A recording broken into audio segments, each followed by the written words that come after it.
Fellators, thank you for your love and support. I appreciate you all. Those who are liking, sharing, commenting, I say thank you. And those who are sending me super thanks as well, I say thank you so much. I really appreciate you. Women have come out voicing out their displeasure about what the EU is doing to the African. According to these EU members, Africa has been exploited. The EU pretends Africa is a poor continent, but Africa is never a poor continent. It's because of what they have done to us that is keeping us poor. That they have made sure we trade less among ourselves. They come all in the name of trading with us, but whatever that is happening here is benefiting them and not the people. They are keeping us poor and they are covering up the narrative to the world. They are not telling the world what exactly they are doing to the African. According to them, Africa needs weapons. Saudi Arabia, EU, the UK, and every other nation has their military bases in Africa. And what they are seeing is war in the air. They come in the guise of protecting the African. It's a million miles from the reality of EU-Africa trade policy as it exists now. Because our economic relations with Africa are simply a continuation of European colonialism, perpetuating exploitation by other means. Africa trades more with Europe than it does with itself. It's portrayed as a poor continent, but actually it's the richest. It's just that the people there are denied the fruits of their land and their labour by unequal economic relations, by unfair trade rules, by illicit capital flights into the Western banks, and by multinational corporations allowed off the leash by Washington, London and Brussels. I don't think you'd have to be a genius to know that the last thing the Horn of Africa needs is more foreign military bases, more weapons and more European meddling. What we call our strategic relationship isn't about human flourishing, it's about the EU's ambitions as a superpower. There's now a new great game in the Horn of Africa. Greater and lesser powers are pockmarking the place with military bases. France, the US, China, Germany, Japan, Italy, Saudi Arabia all have a presence in the tiny area of Djibouti alone. Mercenaries are swarming in from all quarters. The entire region is being militarized. War is in the air. And what about the people facing climate and food insecurity? None of this benefits them. We talk about instability, but we only make it worse. We flood the place with weapons, hand over the profits to European arms companies, and charge the bill to our citizens. And then with the carnage, we go back in and we do it all again. It's a racket. Strategic relationship, it's one thing after another, isn't it? Really, it's the same as it ever was. And all I can say is, God save Africa from Europeans offering help. In my opinion, we weren't enough concentrated was Africa. I say it for I'm the direct neighbor, but first of all, Africa is not a poor continent. It's not. It is a continent that has many, many resources. Moreover, rare earth, metals, raw materials, 50% of arable lands. We're not taking care of that. And Africa today is victim of many external spoilers that work against its stability. It is something that can be used against us. Well, I think it's normal that everyone tries to defend its national interests. The problem is if we are able to do that. I mean, what I don't really agree with is the approach that sometimes the West world had with these countries. For the idea I have is that we are always ready to give advices, but not so ready to give a hand. They don't trust us a lot. And I cannot say that they are completely wrong. That's why my opinion is that we have to change this approach. What I want to do is to bring investments in Africa. Bring investments not only to say we want to help. No, that's not geopolitics. If you want to do serious things, you have to do things that are useful for both.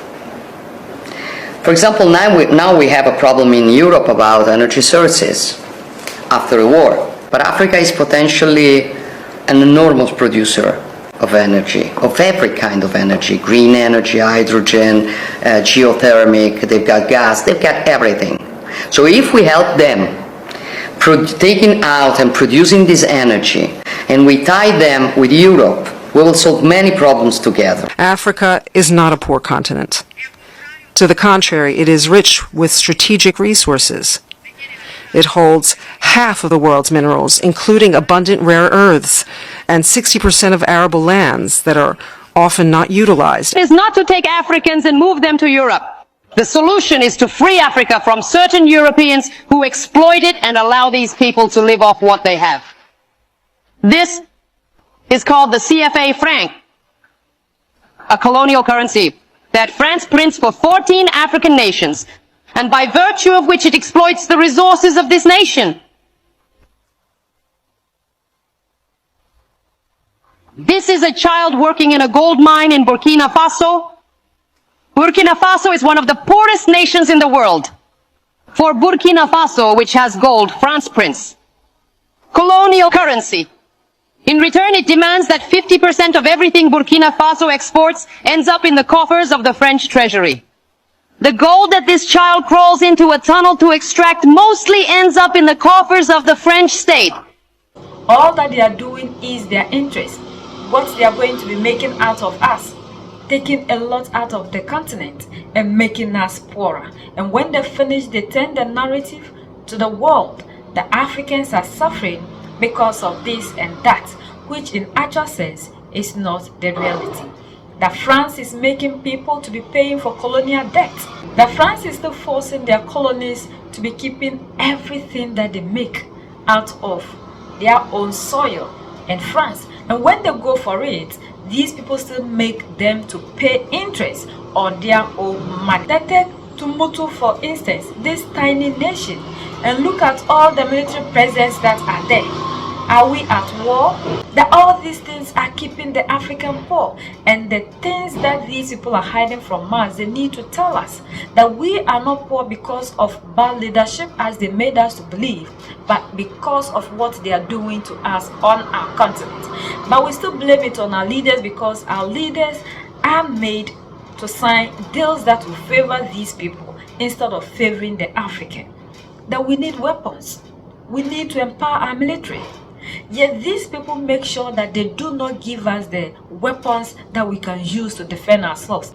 Even when we have our own money to buy the kind of weapons that we think are modern and can protect us, these people do not want to give them to us. And they have made it clear to us that these problems we are facing in Africa, Europe is responsible. After they have finished creating the chaos, they come in the guise of trying to help us. And in the guise of helping us, we know what they do. They'll be carrying the mineral resources away. This is what they have been doing best on the continent. And this is what is keeping us backwards, and we are not able to move forward as a people. And we have to continue to fight. The Africans, we need to rise up, because there is war in the air. And that is why Captain Ibrahim Traoré, Assimi Goïta, and Abdurrahmane Tchiani are getting weapons. And when even Russia decided to give them weapons, these are the same people who claim that Russia is weaponizing Mali, Niger, and Burkina Faso, because they have seen that the kind of weapon these people are having, we will be able to fight them whenever they decide to invade these three countries, because they have taken control over their mineral resources. And they are calling on Africans to rise up and defend ourselves, because there is nobody that will come from anywhere to defend us. Yes, these people are doing everything possible in their interest. So what are we, the Africans, doing? Must we continue to fold our arms, waiting for somebody to come in to save the continent? We will have to fight for our freedom that we are looking for.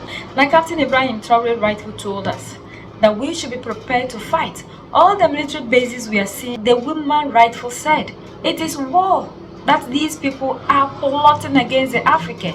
Yet we are seeing it that these people are here to give us peace and defend us and give us security. But ever since these people came, let's take Congo for instance, ever since they came, has Congo known peace? Never will these people ever leave their soil to come to protect or defend the African. Whenever they come here in the guise of doing something good for us, it is their interest. They are after something in Africa. And all these things that they are bringing out, we still have our leaders who openly give us out to these people to continue to do whatever they want to do. So if anybody can set the African free, it is we the Africans that can rise up, fight and protect ourselves and defend everything that we have on our soil and protect the leaders who are sacrificing everything to lead us to this freedom. United we stand, divided we fall, and united we keep standing forever and ever. The greatest enemy of the African is mental slavery. So let's decolonize ourselves from mental slavery. Let's keep sharing to educate our brothers and sisters. Together we make African great for ourselves and the next generations that are going to come. So that's the latest around the world.